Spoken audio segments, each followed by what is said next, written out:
మనిషి జీవితంలో కనిపించని ఒక యుద్ధం ఎప్పుడూ నడుస్తూనే ఉంటుంది.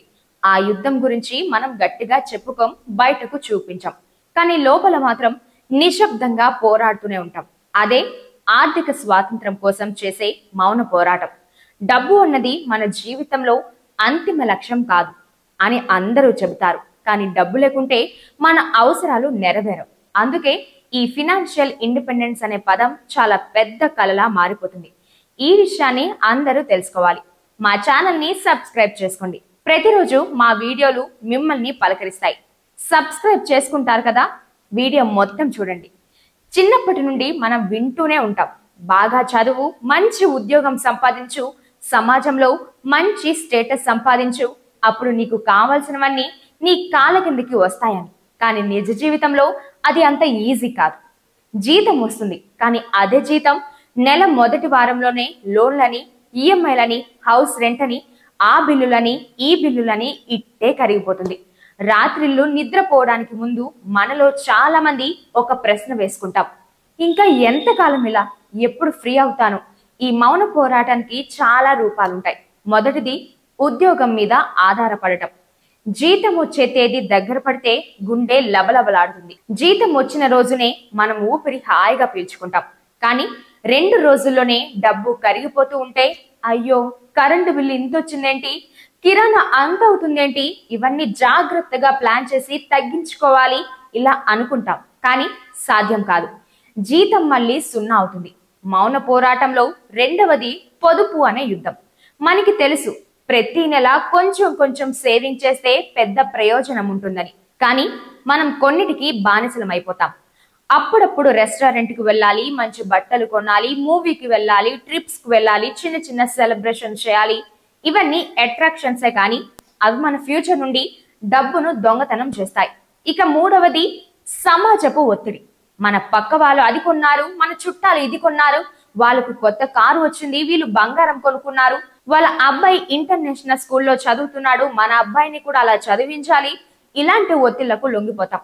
ఆ ఆలోచనలు మన డబ్బు ఖర్చు చేయిస్తాయి.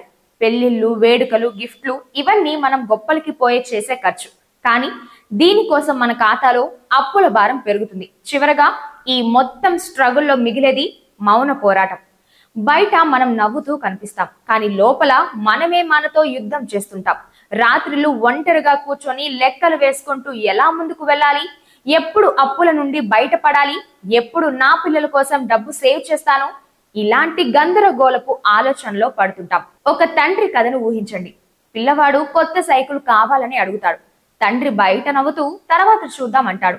కానీ రాత్రి గదిలో లైట్ ఆఫ్ చేసి కనిపించని కన్నీటి దార పెడతాడు. ఎందుకంటే తన దగ్గర డబ్బు లేదని పిల్లవాడికి చెప్పలేడు, కానీ కొనిపెట్టలేకపోతున్నాననే ఆవేదన. ఇదే సైలెంట్ స్ట్రగుల్. ఈ ఎగ్జాంపుల్ ఒకరికి మాత్రమే కాదు, మనలో చాలా మందికి ప్రతిరోజు జరిగేది. అయితే అసలు ఆర్థిక స్వాతంత్రం అంటే ఏంటి? ఆర్థిక స్వాతంత్రం అంటే మనం సంపన్నులం కావడం కాదు, లేదా కోట్ల రూపాయలు సంపాదించడం కాదు. మన నిర్ణయాలను మనమే స్వేచ్ఛగా తీసుకోవడం, ఎవరి ముందు చేతులు చాపకుండా జీవించడం. దీనికోసం కొన్ని సింపుల్ లేదా స్ట్రాంగ్ స్టెప్స్ ఉంటాయి. మొదట ఎమర్జెన్సీ ఫండ్ ఉండాలి. ఏదైనా అనుకోని పరిస్థితి వస్తే కనీసం 6 నెలల ఖర్చు కవర్ చేసే సేఫ్టీ నెట్ మనీ అవసరం.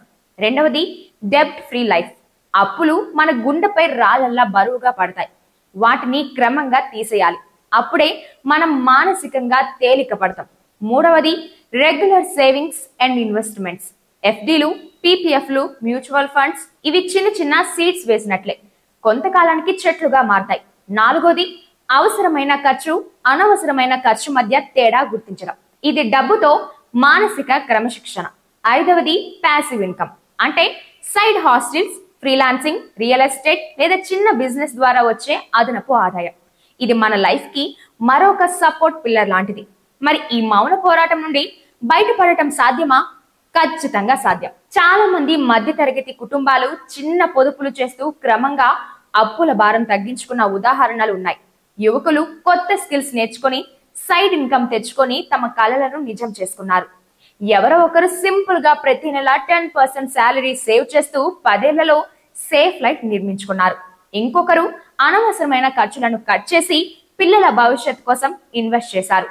ఈ కథలన్నీ మనకు ఒకే మెసేజ్ ఇస్తాయి. డబ్బు కోసం పరిగెత్తకండి. మీ డబ్బును సరిగ్గా వాడి మీ జీవితాన్ని ప్రశాంతంగా మార్చుకోండి. మరి చివరగా, ఆర్థిక స్వాతంత్రం అనేది పెద్ద శబ్దం చేసే విజయమేమీ కాదు. అది ఒక నిశ్శబ్ద ప్రయాణం, మనకే తెలిసిన పోరాటం, మనకు మనమే గెలుచుకునే విజయం. ఈ మౌన పోరాటం ప్రతి ఇంట్లో, ప్రతి మనసులో నడుస్తూనే ఉంటుంది. కానీ చిన్న పొదుపులు, సరైన పెట్టుబడులు, మంచి క్రమశిక్షణ మరియు భవిష్యత్తు మీద నమ్మకం, ఇవన్నీ కలిస్తే మనం ఆ మౌన పోరాటం నుండి వెలుగులోకి రావచ్చు. రిమెంబర్, స్వతంత్రం అంటే కేవలం దేశానికి మాత్రమే కాదు, మన జీవితానికి కూడా అవసరమే. ఆర్థిక స్వాతంత్రం మనకిచ్చే ఆనందం, అది మనసుకు రిలాక్సేషన్, మన పిల్లలకి భవిష్యత్తు, మన కుటుంబానికి సేఫ్టీ. ఇది మనం గట్టిగా చెప్పుకోలేని ఒక ప్రయాణమైన మన జీవితంలో అత్యంత ముఖ్యమైనది. కాబట్టి మీ సైలెంట్ స్ట్రగుల్ ని మీరు మాత్రమే గెలవగలరు. నిశ్శబ్దంలో మొదలై ప్రశాంతతలో ముగిసే ఈ ఫినాన్షియల్ ఇండిపెండెన్స్ ప్రయాణం ప్రతి ఒక్కరికి సాధ్యం. ఒక చిన్న పని చేయండి. ఒకే ఒక నెల ప్రతిరోజు మీరు చేసిన ఖర్చును రాయండి. అది రూపాయి అయినా సరే. అవసరమైన ఖర్చును ఒక కలర్ పెన్ తో, అనవసరమైనది అనుకున్న ఖర్చును మరో కలర్ పెన్ తో రాయండి. నెల తర్వాత అవసరమైన ఖర్చు, అనవసరమైన ఖర్చు క్యాలిక్యులేట్ చేసి చూడండి.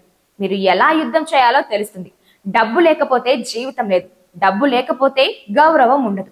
ఇప్పటి కాలంలో డబ్బే ముఖ్యమైనది. కాబట్టి పర్ఫెక్ట్ ప్లాన్ వేసుకోండి. All the best. ఈ వీడియో మీకు నచ్చితే లైక్ చేయండి, షేర్ చేయండి. మీ ఆలోచన కామెంట్ చేయండి. Thank you all. Me Ankita, Ravi reports.